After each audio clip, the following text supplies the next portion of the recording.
Welcome to Shaw TV's special Whistler Cup show. I'm your host, Vanessa Ibarra. Well, speed, passion, determination, it was all on the line once again here on Whistler Mountain, where the world's top 12 to 15-year-olds converge to battle it out in slalom, giant slalom, and Super G races with one goal in mind, winning a top medal and, of course, the coveted Whistler Cup.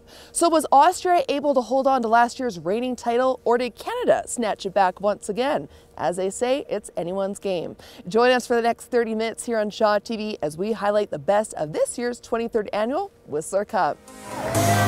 400 racers, 3 disciplines, 3 days. The stakes were high once again as skiers from over 25 countries put years of training to the test in what remains North America's largest juvenile ski race competition. From Australia, Denmark, Korea, Latvia, and more, there was no shortage of global excellence or energy as athletes pushed their limits, reaching speeds up to 100 kilometers per hour, barreling down Whistler's world-class terrain. From setting new personal bests, overcoming obstacles, and making lifelong friendships, it's the stuff dreams are made of. An event to live on in these athletes' hearts forever. This is the 23rd annual Whistler Cup.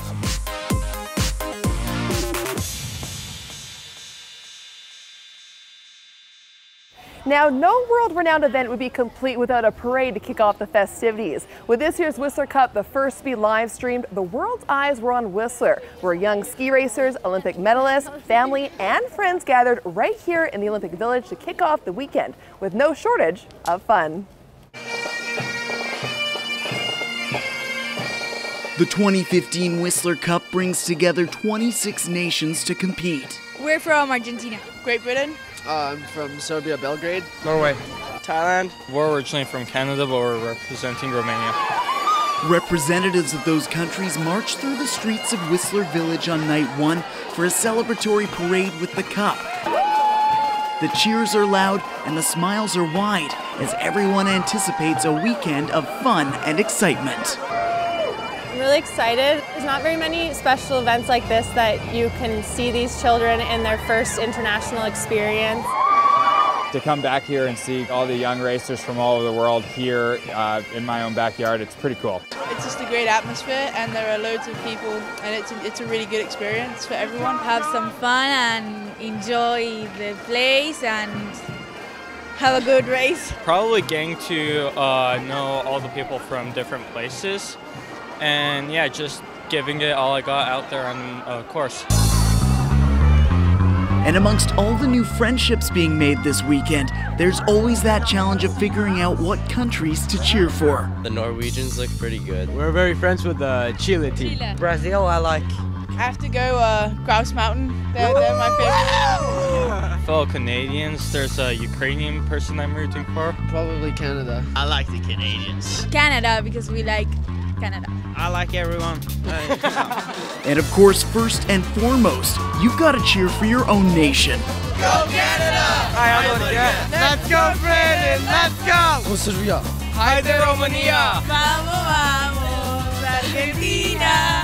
Vamos, vamos, Paraná! Now, as we've shown you, Whistler Cup is specifically designed to give 12 to 15-year-olds a taste of international competition.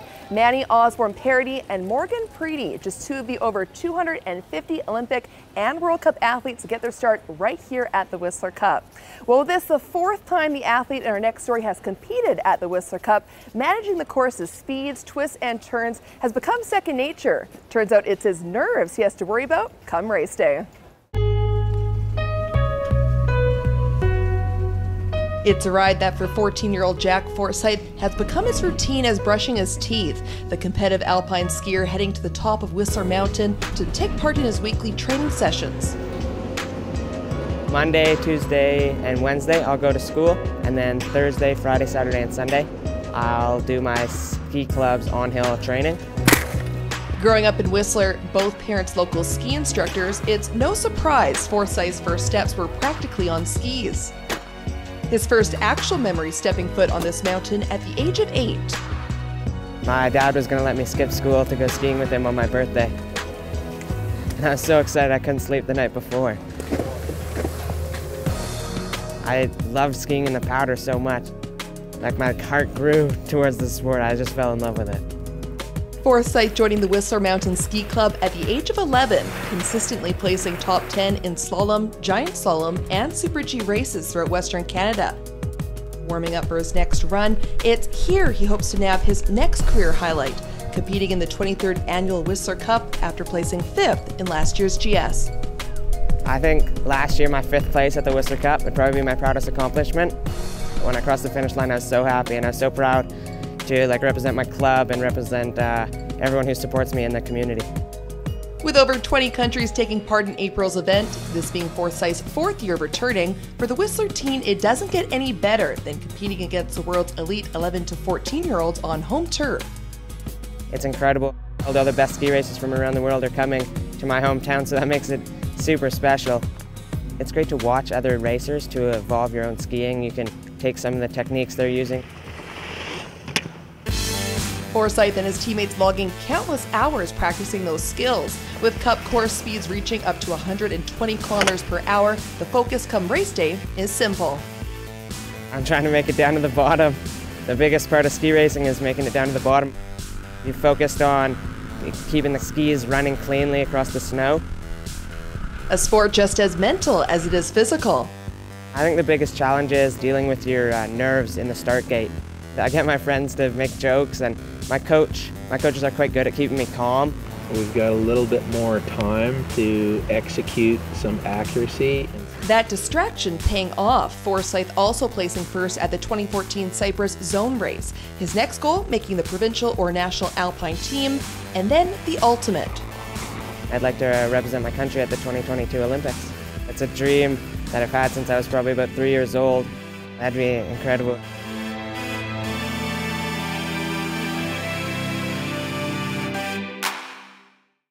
Over 5,000 athletes have competed at the Whistler Cup, and when we come back, we'll introduce you to one of BC's best. I feel like this year in particular, I'm more mentally stronger and I try to train harder, and I realize the competition's so much bigger. Also later in the show, everyone comes and helps out. It's a great community. Without the sponsors, without the volunteers, there would be no race.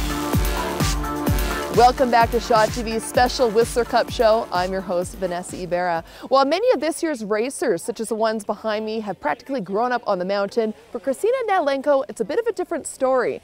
Born in the Ukraine, the Eastern native had never set foot on skis. In fact, turns out it wasn't until she moved to the North Shore at the age of 8 that she took her first run down the mountain, falling in love with a sport that turns out she's pretty good at. Like most competitive alpine skiers, Kristina Natalenko likes to go fast. Really fast. When you're going so fast, then you can hear like the whistling in your helmet. You're racing the world, kind of. It's a feeling you can't really describe. That love of speed taking the 15-year-old athlete halfway around the globe, Natalenko having recently returned from competing in the world-renowned Topolino ski race in Italy. However, her biggest accomplishment, being the only BC athlete to win an alpine medal at this year's Canada Winter Games, nabbing silver in the GS competition. That's something I'm going to remember. I was really surprised, but I was really happy because GS isn't my strongest event, but I was still far behind from the girl who won, but I know what to work for now. Doing just that, training 5 days a week in the gym or here outside her new Westminster home. The lifelong skier also hitting the slopes throughout the week with the Grouse Mountain Tyee Ski Club. Her next challenge, the 23rd Annual Whistler Cup. There's all these countries together and you're racing different people. You don't know how you're gonna do. Just have to try your best and go as fast as you can. And meeting all these people, just amazing. My goals for this is I just try my best and ski like I normally do. Don't get my nerves in the way of my skiing because that happens a lot to me. Just have to listen to my coach and just go full attack. This the Ukrainian-born athlete's last year competing in slalom, giant slalom, and Super G U16 races. Natalenko moving up to the U18 FIS program next year. With Austrians and Italians continuing to be her toughest rivals, the stronger she gets, so does the competition. Italians or someone, they'd come down and just be so much ahead in different style of skiing. Especially on like an icy pitch, you'd notice that if you don't have enough leg muscle, you won't be able to hold the turn, or if you don't have enough like strength or like a start. A good start matters a lot, so you need arm strength and muscle for a good jump start. I feel like this year in particular, I'm more mentally stronger and like I'm more open to what my coaches say, and I try to train harder, and I realize the competition's so much bigger and I actually have to train. Which is what she'll continue to do. Natalenko's ultimate goal to one day compete in the Olympics. However, for now her eyes remain on Whistler, competing in the sport she loves, having fun along the way. I just want to be happy, like keep loving skiing and be able to enjoy it and train every day and just make sure I learn something every day from each experience in skiing, yeah, improve. I'm not thinking of results. If it happens, it happens. If it doesn't, it's things to work on.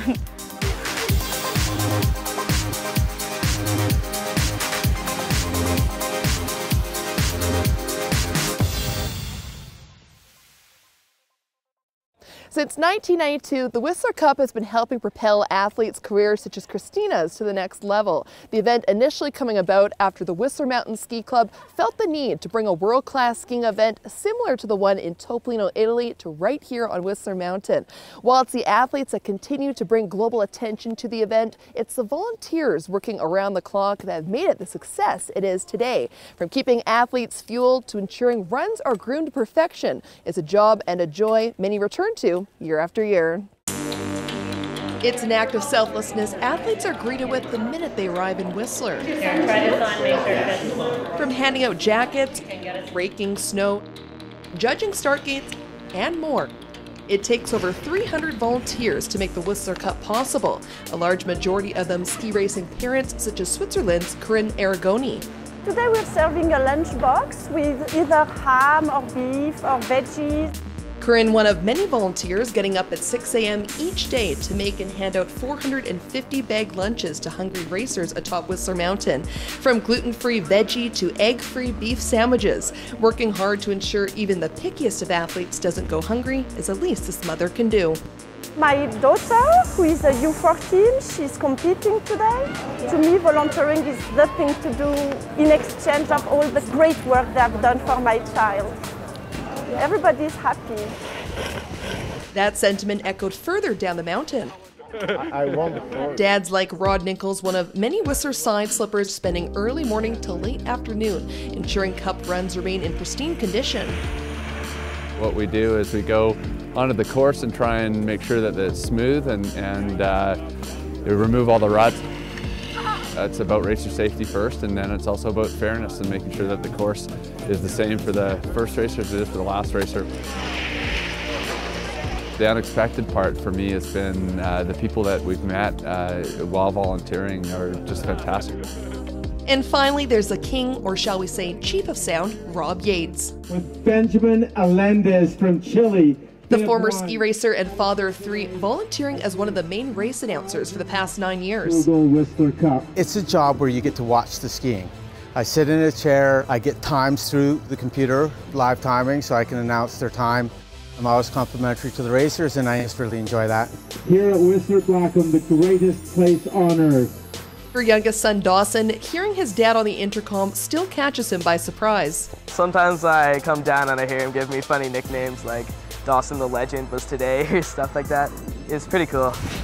With volunteers such as Corinne, Rod, and Rob preparing for their roles weeks in advance, it's that dedication and partnership that remains the lifeblood of the Whistler Cup, helping athletes reach their dreams every second of the way. It's not just the parents, it's also the past parents, and everyone comes and helps out. It's a great community. Without the sponsors, without the volunteers, there would be no race. Here's a random fact for you. The Whistler Side Slippers have groomed Whistler Cup course runs over 112,400 times over its 23 years. the more you know. Well, moving on here on the show to a different kind of help. There's no denying behind every ski racer is a dedicated coach devoting countless hours to training Whistler Cup athletes. From nutrition, strength training, nerve control, and of course endless practicing, it requires a committed, caring individual to train tomorrow's Olympic athletes. A job that for Bob Armstrong was an unexpected one. As a former senior business and marketing executive in Toronto for over 30 years, being a team leader is in Bob Armstrong's DNA. I spent a lot of time in financial services where I worked at American Express. I ran a marketing agency for quite a while. I was involved with running Air Canada Vacations. Was there stress? Yeah, there's always stress. Having grown up ski racing, Bob counterbalanced that stress, spending almost every weekend skiing and coaching athletes in Western New York. His dreams of turning the part-time hobby into a full-time profession always in the back of his mind. I'd always said, boy, wouldn't it be fantastic to go and live in the mountains, and if I could somehow scratch a living together being a coach or working in a resort town, that would be utopia. That dream now his new office backdrop. Searching for a change, the Eastern native made the bold decision to quit his job, moving his family of 4 to Whistler 2 years ago. Armed with over 25 years of coaching experience, he was soon hired by the Whistler Mountain Ski Club, being named executive director in 2014. Basically, it's the full administration of the club. It's a not-for-profit ski club focused on alpine ski racing, and my role is to run the place. I just love it. I love the whole aspect of ski racing, the life skills that are developed for young athletes. They have to become very independent. They have to continue on with their schoolwork. They have to keep up their physical activities, their nutrition. There's a lot of logistics to ski racing. And then, of course, there's the coaching. The avid outdoorsman getting to ditch the screen for skis a few times a week, coaching the club's U14 racers, or in today's case, gearing up to assist members of the Canadian national team, preparing for this year's Mackenzie Investments Whistler Cup. It's fun. I love being a kid, you know, and when you're up on the mountain, that's what it's all about. You see World Cup races and you see the Rob Boyds and the Ken Reeds of the world. You know, you get a 10-year-old who thinks, wow, how fast am I really going to go? So you tend to challenge them on their own internal inhibitor or governor. And so we work on fundamentals. So you have to know when to put the gas on, when to pull the gas off. You know. Once we get into ski racing, then you're starting to work in gates and you develop speed and line and tactics. So it's a very methodical progress to take an athlete from a skier to become a ski racer. Olympic gold medalists Marielle Thompson and Ashley McIver, along with Mike and Britt Janik, just some of those world-class ski racers having gone through the Whistler Ski Club. With over 130 athletes and 20 coaches currently in its program, for Bob and his team, teaching Olympic hopefuls begins with a give-and-take approach. Right? Walk, plant, walk, plant. There's a fine balance in coaching between gaining the respect from the athletes and then allowing them to really drive their development. And a lot of that's driven by the questions. Okay, first run. It was so good. It was like my best run of the year. Yeah. It's not always tell. It should be help versus tell. So how can we help you? What are you working on? You know, we noticed in this turn you're a little bit back. Try this. In a nutshell, we're an educator. Many of those relationships turning into lifelong friendships. Bob recently running into athletes he coached back east at the Canadian Nationals. While some of those racers have gone on to provincial, national, and even Olympic teams, for others such as Bob, it's simply about the love of the sport. At the end of the day, it's seeing people that achieved results that they may never thought that they had. Let's focus right to the finish. It might have been just finishing their first Super G or hitting a speed of 100 kilometers an hour. You realize the impact you can have on young people's lives, and you can't negate that. Asher, let's go, buddy! An impact in life's turn even this coach couldn't have predicted or be happier with. Here I am now in Whistler, fulfilling a passion of mine, which is, you know, coaching kids, and I don't have to wear a suit anymore, and I don't have to worry about the subway being, you know, late or broken down, and you know, I'm not taking an elevator up 36 floors every morning. I haven't looked back.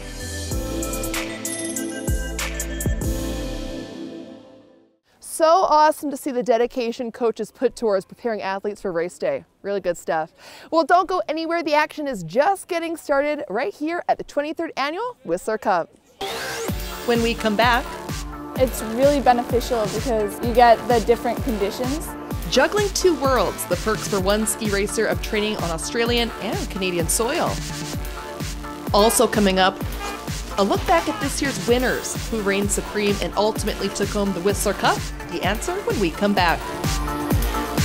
Welcome back to Shaw TV's coverage of the 23rd Annual Whistler Cup. Over 45 countries have taken part in this annual ski racing event, and while each nation's language and customs is as unique as the athlete's skill set themselves, there is one thing that bonds them: life on the road. With many spending half the year competing and training in various countries, constantly adapting to new slope conditions can be a challenge for even the most seasoned skier. However, as the athlete in our next story tells us, it can also increase your chances of landing on the podium. Waiting in line to get her Team Australia photo taken, 13-year-old Sammy Gull reflects on her early years skiing on Australia's snowy mountains, one of the rare ski regions in her home country. We would wake up really early and then just drive 7 hours to the snow. We have snowmaking everywhere. There's hardly any natural snow. It's just mostly man-made. So when it does snow over there, it's a big thing, and everybody's really excited. 1, 2, 3. It's that appreciation of the snow that remains a common thread among her Australian teammates. However, Sammy isn't your average Aussie. Along with being one of the tallest members on the team, you may notice there's something else about her that sticks out. I was born in Sydney, and then I lived there for about two years, and then That's right, no accent. That's because at the age of 2, Sammy moved to Roslyn, BC. Her dad, a former ski racer, wanting to immerse his daughter in BC's vibrant skiing culture, not to mention pristine mountain terrain, with Sammy joining the Red Mountain Racers towards her teenage years. It was really good because you could just make so many friends and just have a good time. I think winning the provincials this year was the highlight because it finally just happened. This year, I really just want to do as best as I can in Whistler Cup. Warming up for her first dual slalom race, her family skiing genes may pose a threat to competitors, but it's continuing to split her time training between BC and Australia that's proven her biggest strength come race day. Sammy competing with the Thredbo Ski Racing Club during Australia's winter months. It's really beneficial because you get the different conditions. In Roslyn, it just dumps all the time, so you only get powder skiing. Australia, it rains so much, and you get used to those kind of icy conditions and slushy, and it's really good to make you more adaptable as a ski racer. Those years of battling less than stellar conditions finally paying off, Sammy placing second in this year's women's U14 slalom. It felt really good. It's kind of overwhelming. With her club's TSRC Cup, similar to Whistler Cup, one of the few ski racing competitions in Australia, the hope is as more athletes such as herself continue to spend the off-season overseas, with more athlete success comes greater ski interest back home. I think it will become really popular. Once that many people do it, you'll for sure have more people interested in this skiing. As for life's bigger questions, that remains a bit of a struggle. So are you Australian or Canadian at the end of the day? I think I'm more Canadian, but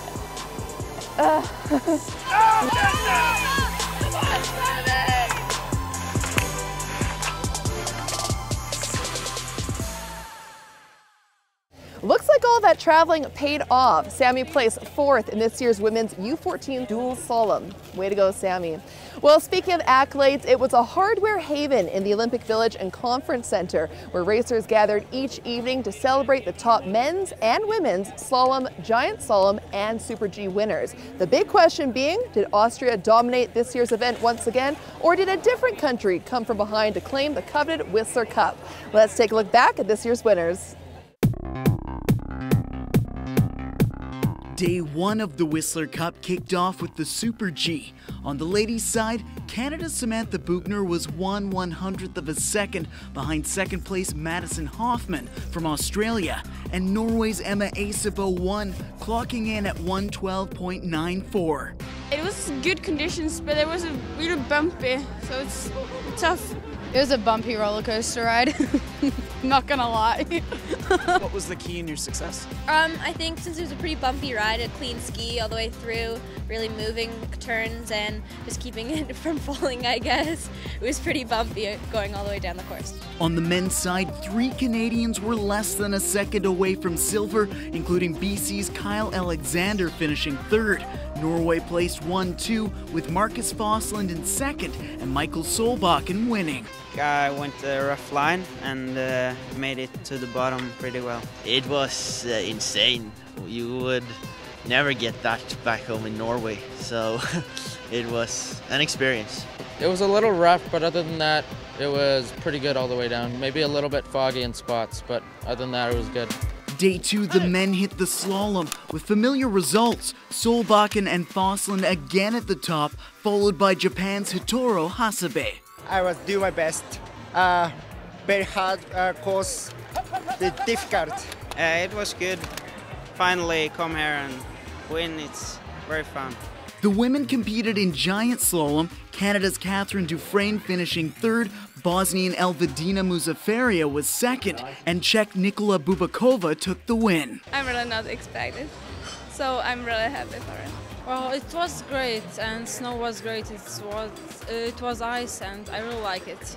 It feels great. I didn't expect to be 3rd today, so I'm really happy.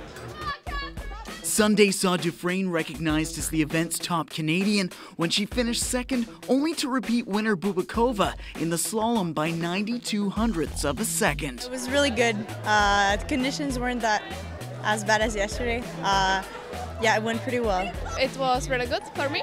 The first run was better than the second run, but because the second run was really bumpy. The men's giant slalom was again topped by 2 Norwegians, but this time Lucas Brathen joined Solbakken, who swept all 3 men's categories this weekend. It's so much bigger than in Norway, and it's fun to compete against other countries. It's super fun. It's a huge mountain, and just overall incredibly fun with funny people from other countries.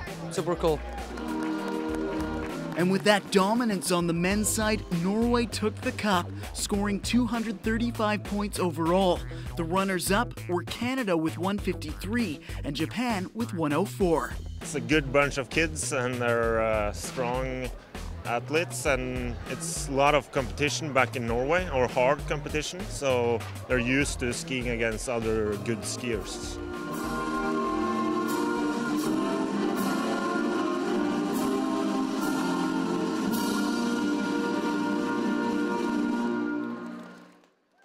Congratulations to all of this year's winners and participants for making this year's Whistler Cup another memorable one for the books. Definitely looking forward to 2016 already.